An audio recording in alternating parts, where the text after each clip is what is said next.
Sammie. Now, Sinners is a 2025 supernatural horror movie that tells the story of how twin brothers with a shady past moved back to the Mississippi Delta to open a juke joint while gaining the ire of the local KKK and a deceptive cult leader. We heard tale of a party. Drink, food, blues music, and the like. Now, here are 5 reasons you should watch this movie. Reason number 1, twins. No boys here. I just grown men. With grown men money and grown men bullets. Now, the movie follows twin brothers and World War I veterans Smoke and Stack. Now, after working with Al Capone in Chicago for the past 7 years, perhaps due to the feds catching up with Capone, they've returned back to the Mississippi Delta to go legit. Fuck that. Sky be the night. Grand opening, start this shit with a bang. They have a ton of money and aim to open up a juke joint, a place where black folks can experience freedom and express themselves unapologetically while living in an area surrounded by racial oppression. Club Juke, huh?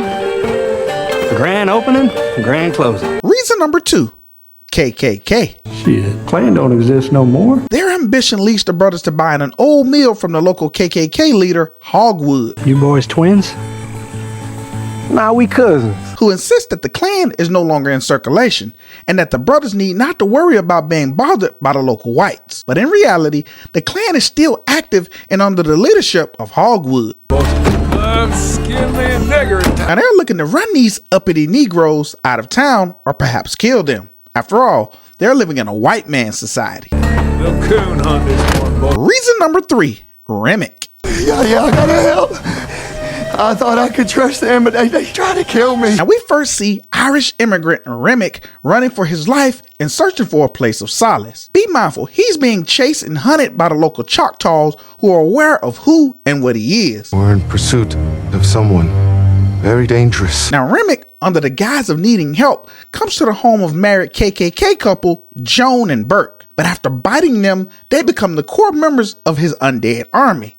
He's all better now. Hey, baby. But later that night, they attempt to get into Smoke and Stack's club in the name of equality. Can't we just, for one night, just all be family? But they are then denied entrance, and this set off a major horror aspect of the movie. We're gonna kill every last one of you. Reason number 4, Under Siege. Now, vampires, without being invited, can't come inside of a dwelling place. Well, let me in so I can help. Now, desperately needing to get inside, they are granted opportunity when Stack's ex-girlfriend, Mary, go outside to help the brothers make some much-needed money. But while Mary is there to screen the trio and examine their motives, she is bidden. Now, once let back into the bar, she kills and infects a number of patrons, including Stack. It's not what it looks like. Thus adding to Remmick's undead army. But after being fought off by Smoke, she flees and vows to kill everyone inside. But without an invite, the vampires plot and scheme their way to get inside, and the bar itself becomes a safe haven for the survivors. Y'all ain't gonna keep me from my husband. Grace, we trying to keep you alive right now. We just gotta hold up till sunrise. Reason number 5, Sammie. Sammie, I don't know why in the hell I'm here. Now, Sammie Preacher Boy Moore is the younger cousins of Smoke and Stack. Must be play cousins. Hey, daddy was my daddy, big brother.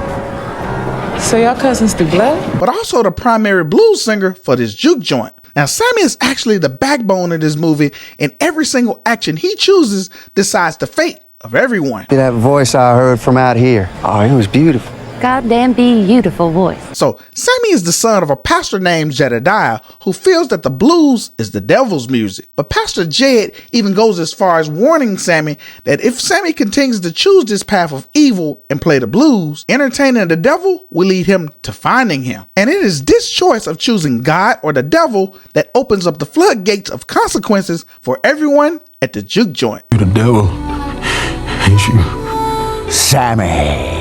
You're the one I came for. Now, in the end, Sinners was biblical. This movie isn't child or church friendly, but it's a very biblical movie in terms that the central theme throughout the Bible itself are humans consistently choosing the wrong path and rejecting a godly path. I mean, they end up suffering dire consequences only to be saved by God, but when they have the opportunity to make another choice of good versus evil, they choose evil again. And if you've seen this movie, you will understand that the title Sinners is very apropos. So, starting with Sammie, falling into temptation leads to a sin that becomes every character's undoing. It is Sammie's blues playing that puts him in the path of vampires or simply getting in trouble.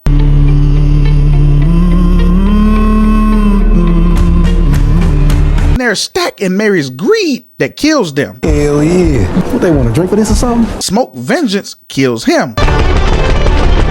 Annie's occultism, a sin that is in the Bible, leads to her supernatural demise. And work every route my grandmama taught me to keep you and that crazy brother of yours safe. And Perline's adultery leads to her death. And even the KKK members' hatred leads to their demise. You go to hell, nigger. I think this movie serves as a biblical reminder that while we are free to make our own choices, we aren't free from the consequences. And until next time, when CEDtalks horror.